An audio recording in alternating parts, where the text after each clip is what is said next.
آج میں آپ لوگوں کو جنگ خیبر کے بارے میں بتانے جا رہا ہوں۔ وہ جنگ جو صرف تلواروں کی ٹکر نہیں تھی، بلکہ صبر، حکمت، ایمان اور قیادت کا ایسا امتحان تھی جس نے تاریخ کا رخ بدل دیا۔ یہ وہ مارکا ہے جہاں مضبوط قلعے تھے، منظم دشمن تھا اور مسلمانوں کے پاس وسائل کم مگر حوصلہ بے مثال تھا۔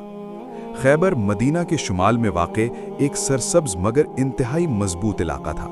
یہاں یہودی قبائل آباد تھے جنہوں نے بڑے بڑے قلعے تعمیر کر رکھے تھے۔ یہ قلعے صرف رہائش نہیں تھے بلکہ مکمل فوجی نظام تھے۔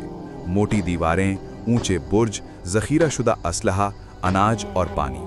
خیبر اس وقت عرب کے طاقتور ترین قلعہ بند علاقوں میں شمار ہوتا تھا۔ مدینہ منورہ میں اس وقت ایک خاموش بے چینی تھی۔ اس کی وجہ یہ تھی کہ خیبر کے یہ قبائل صرف اپنے قلعوں تک محدود نہیں تھے، بلکہ وہ مسلسل مسلمانوں کے خلاف سازشوں میں مصروف تھے۔ غزوہ احزاب میں بھی انہی کی خفیہ سازشوں نے بڑا کردار ادا کیا تھا۔ انہوں نے مختلف قبائل کو مسلمانوں کے خلاف بھڑکایا، معاہدے توڑے اور مدینہ کی سلامتی کو مسلسل خطرے میں ڈالے رکھا۔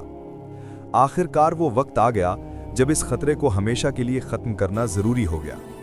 رسول اکرم صلی اللہ علیہ وسلم نے فیصلہ فرمایا کہ اب خیبر کی طرف پیش قدمی کی جائے گی۔ یہ فیصلہ اچانک نہیں تھا بلکہ مکمل حکمت کے ساتھ کیا گیا تھا۔ مقصد صرف جنگ نہیں بلکہ اس مسلسل فتنہ کا خاتمہ تھا جو برسوں سے سر اٹھا رہا تھا۔ مسلمانوں کا لشکر مدینہ سے روانہ ہوا۔ تعداد بہت زیادہ نہیں تھی مگر نظم و ضبط مثالی تھا۔ راستے میں خاموشی تھی، چہروں پر عزم تھا۔ کسی کو معلوم نہیں تھا کہ آگے کیا ہونے والا ہے، مگر سب کو یقین تھا کہ اللہ کی مدد ان کے ساتھ ہے۔ جب لشکر خیبر کے قریب پہنچا تو صبح کا وقت تھا۔ قلعوں کے اندر موجود لوگ اپنے روزمرہ کے کاموں کے لیے نکلے ہی تھے کہ اچانک مسلمانوں کے لشکر کو دیکھ کر سناٹا چھا گیا۔ خوف کی ایک لہر قلعوں کے اندر دوڑ گئی۔ وہ جان گئے تھے کہ اب معاملہ ٹلنے والا نہیں۔ خیبر میں کئی قلعے تھے اور ہر قلعہ اپنے آپ میں ایک مضبوط محاذ تھا۔ مسلمانوں نے فیصلہ کیا کہ ایک ایک قلعے کو الگ الگ فتح کیا جائے گا۔ یہ آسان کام نہیں تھا۔ دشمن قلعوں کے اندر محفوظ تھا، اوپر سے حملے کرتا، تیر برساتا اور نیچے سے مسلمان کھلے میدان میں تھے۔ ابتدا میں کچھ دن شدید مقابلہ رہا۔ بعض قلعوں پر حملہ کیا گیا مگر فوری فتح نہ مل سکی۔ اس دوران مسلمان صبر اور نظم کے ساتھ ڈٹے رہے۔ ہر رات مشورہ ہوتا، حکمت عملی بنتی اور اگلے دن پھر سے کوشش کی جاتی۔ ایک موقع پر رسول اکرم صلی اللہ علیہ وسلم نے فرمایا کہ کل میں جھنڈا اس شخص کو دوں گا جو اللہ اور اس کے رسول سے محبت کرتا ہے اور اللہ اور اس کا رسول اس سے محبت کرتے ہیں۔ اللہ اس کے ہاتھ پر فتح عطا فرمائے گا۔ یہ بات پورے لشکر میں پھیل گئی۔ ہر شخص کے دل میں ایک امید جاگ اٹھی مگر کسی نے زبان سے کچھ نہ کہا۔ اگلے دن جھنڈا حضرت علی کو دیا گیا۔ اس وقت وہ آنکھوں کی تکلیف میں مبتلا تھے۔ رسول صلی اللہ علیہ وسلم نے اپنے لعاب دہن سے ان کی آنکھوں پر مسح فرمایا اور تکلیف فوراً ختم ہو گئی۔ یہ منظر دیکھ کر مسلمانوں کا حوصلہ کئی گنا بڑھ گیا۔ حضرت علی رضی اللہ عنہ جھنڈا لے کر آگے بڑھے۔ ان کے قدم مضبوط تھے، نگاہیں قلعے پر جمی تھیں۔ دشمن کی طرف سے مشہور جنگجو مقابلے کے لیے نکلا۔ دونوں کے درمیان شدید مقابلہ ہوا۔ گرد و غبار، تلواروں کی جھنکار اور نعرے، میدان گرم ہو گیا۔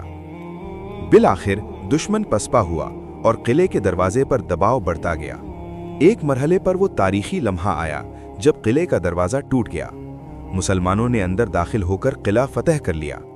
یہ صرف ایک قلعے کی فتح نہیں تھی بلکہ خیبر کے دفاعی نظام میں دراڑ تھی۔ اس کے بعد ایک ایک کر کے قلعے فتح ہوتے چلے گئے۔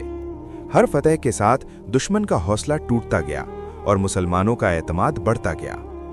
خیبر کی فتح کے بعد رسول اکرم صلی اللہ علیہ وسلم نے بدلہ لینے یا ظلم کرنے کا کوئی حکم نہیں دیا۔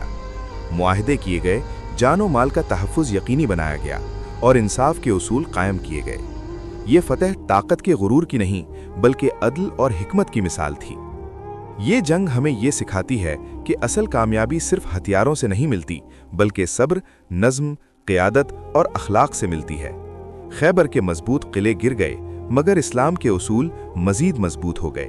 جنگ خیبر تاریخ میں اس لیے زندہ ہے کہ یہ صرف ایک جنگ نہیں تھی بلکہ یہ پیغام تھا کہ حق کے سامنے کوئی دیوار ہمیشہ قائم نہیں رہ سکتی۔